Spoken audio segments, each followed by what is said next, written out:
He was in the middle of a board meeting. $7 billion on the table. 40 people in the room. His assistant knocked. He did not like being interrupted in board meetings. Everyone knew this. His assistant knocked anyway. He looked up. His assistant's face was the specific face of someone who has seen something they do not know what to do with. There as a child. His assistant said. At reception. She won't leave. She says she needs to speak to you specifically. M in a meeting. He said. No. His assistant said. She's been there for 2 hours. She says. A pause. Says her mother didn't wake up this morning, and that you're the only person she knows who can help. He stood up. Not because of the child, because of the word mother, because something arrived in his chest at the word mother that had not arrived in 5 years. X me. He said to the room. He walked out of the most important meeting of his quarter. He went to reception. A small girl, perhaps 5 years old. Dark hair. The specific expression of someone who has been sitting in a strange place for 2 hours and has not cried because crying was not going to help, and she knew it. She looked at him. He looked at her, and something happened in his face that 40 people in a boardroom had never seen. He went pale because he knew those eyes. He had looked into those eyes every day for 3 years, in a different face. In a face he had not seen in 5 years. What is your name? He said. She said. Me mama's name is Anna. He crouched down to her level. Show me. He whispered. Take me to her. Now. His name was James Whitfield. He was 41 years old and had been, for 15 of those years, building Whitfield Capital, building it with the specific intensity of someone who had decided that building was the answer to questions he was not ready to examine directly, and who had been correct about this for long enough that he had stopped questioning the method. He was good at his work. He was precise and strategic, and had the specific quality of someone who saw the essential thing in any situation and moved toward it, without wasting time on the non-essential. He was in the middle of a board meeting that was, by any objective measure, the most significant meeting of the quarter. His assistant knocked. He did not look up immediately. His assistant knocked again, with the specific knock of someone who had decided that what was on the other side of the door was more important than the protocol that governed knocking. He looked up. He read his assistant's face. He stood up. She was sitting in the reception chair with the specific posture of a 5-year-old who had decided to stay and was staying, not fidgeting, not crying, sitting with the focused patience of someone who had appointed themselves a task and was completing it. She had a small bag beside her, a child's backpack, the kind with a cartoon character on it, packed with the specific things a child packs when they don't know how long they'll be somewhere. She had packed it herself. He understood this somehow, looking at it. He crossed the reception. She looked up. He went pale. Not the polite paleness of someone receiving difficult news. The specific draining of color from a face that has been confronted with something it was not prepared for and cannot manage with the usual tools. The eyes, dark. A specific shade of dark that he had last seen 5 years ago in a different face. In the face of a woman he had loved and who had left and who he had spent 5 years not thinking about with the focused discipline of someone who understood that thinking about certain things was not useful and had applied that discipline consistently. Anna, "What is your name, Lily?" "My mama's name is Anna." He crouched to her level. He looked at the 5-year-old with Anna's eyes. He did the arithmetic that he had been avoiding for 5 years. "Show me," he whispered. "Take me to her. Now." He had loved her for 3 years. He examined this in the car with the specific honesty of someone who had been avoiding examining it and understood that the avoidance was now over. Anna Reeves, 29 when he met her. A journalist, the specific kind who wrote about things that mattered with the specific clarity of someone who understood that clarity was a form of courage. She had interviewed him for a piece about corporate responsibility and had been, in the interview, the most direct person he had spoken to in years. She had not been interested in the money. She had been interested in what the money did. He had found this, after years of people being interested in the money, startling. They had been together for 3 years. The end had been. He sat in the car with the 5-year-old beside him who was looking out the window with the focused attention of someone navigating. The end had been his fault in this specific way that certain endings were the fault of the person who was afraid rather than the person who left. She had wanted something he had not been ready to give. Not the money, not the position, the thing that cost more than those. Permanence.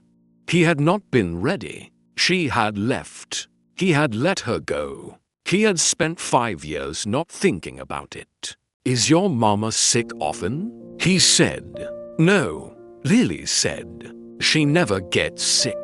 She says she can't afford to." A pause. "She was fine yesterday. This morning she just didn't wake up." He looked at the small profile beside him, and his nose, and his chin, his eyes. He had not seen his eyes in a child's face before. He sat with this for the rest of the journey.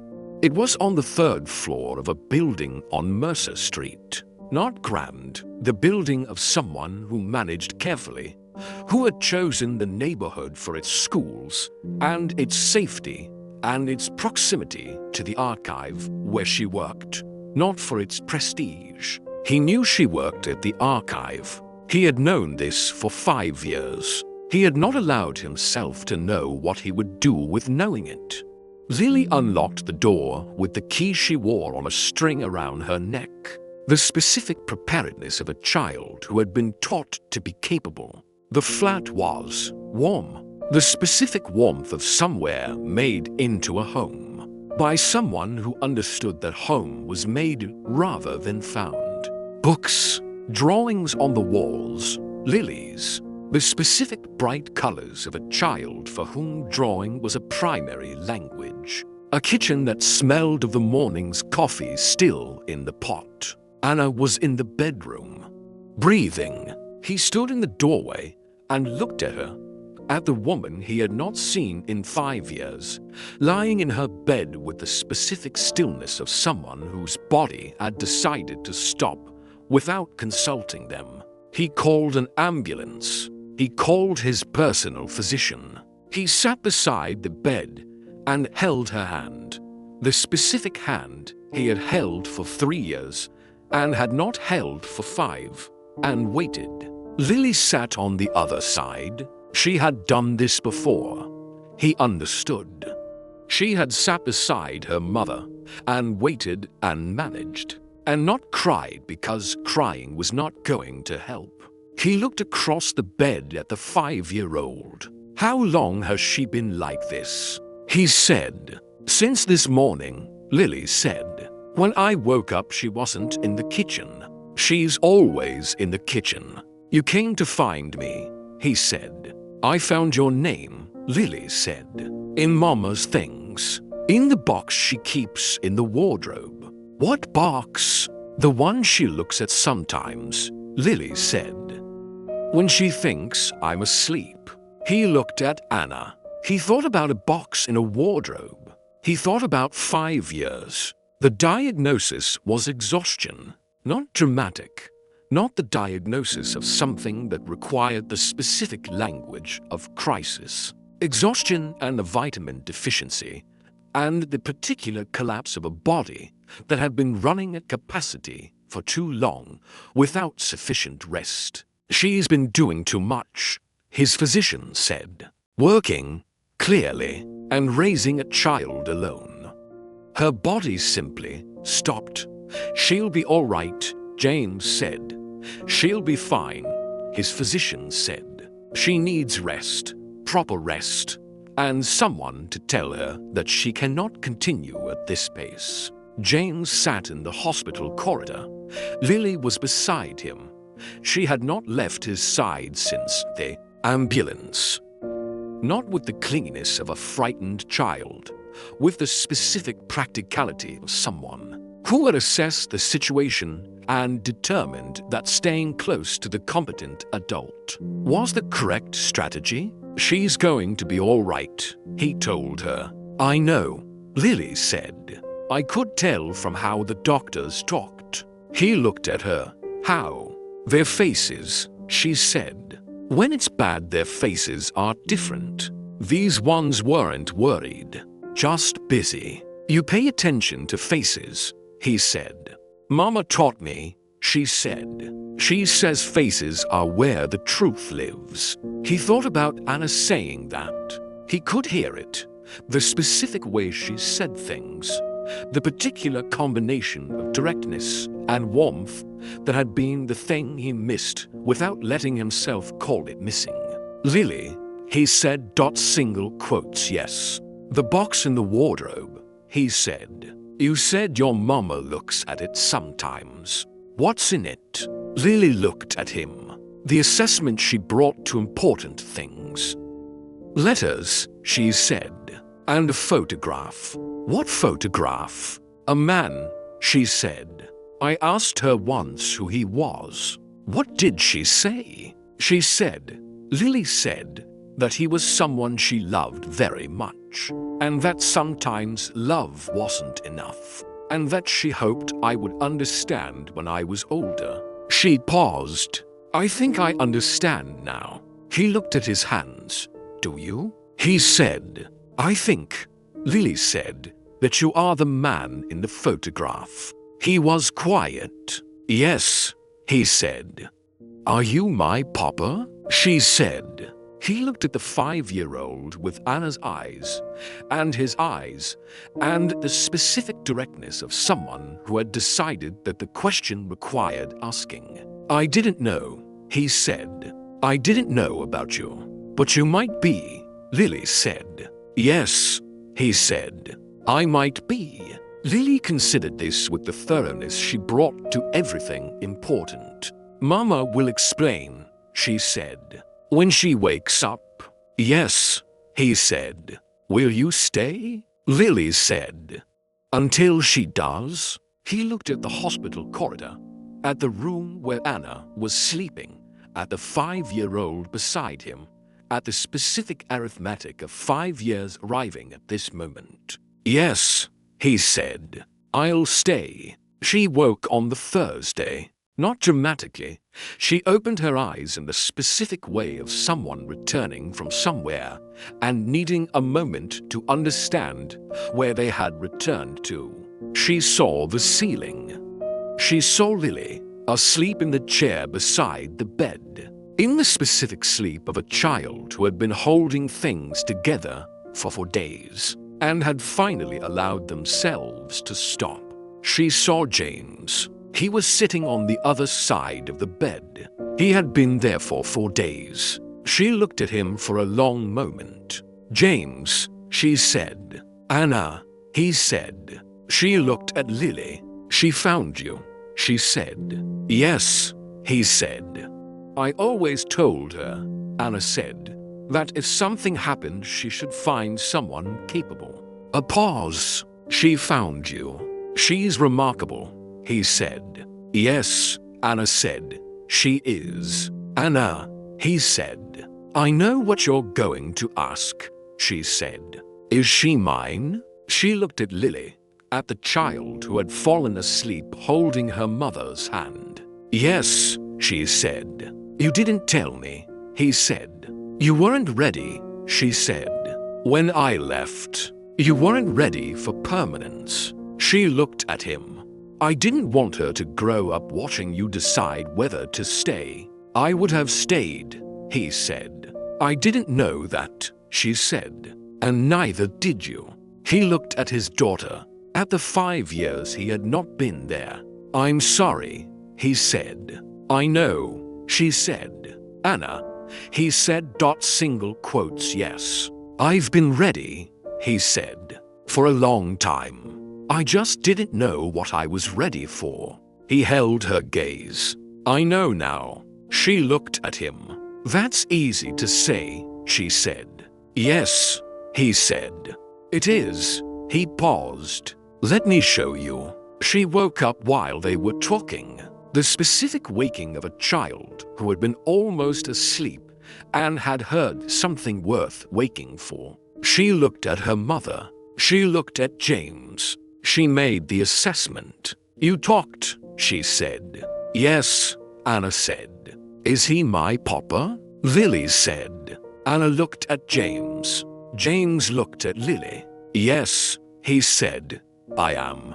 Lily considered this. I thought so, she said. We have the same eyes. Yes, he said. We do. I told Mama, Lily said. When I was 3, I said I had Papa's eyes. She didn't say anything, but she made the face. What face? The one? Lily said. That means something is true, and she doesn't know what to do with it yet. James looked at Anna. Anna was looking at her daughter with the expression of someone who has been seen clearly by the person who knows them best. She's been waiting, Anna said quietly. I know, James said. We both have, Anna said.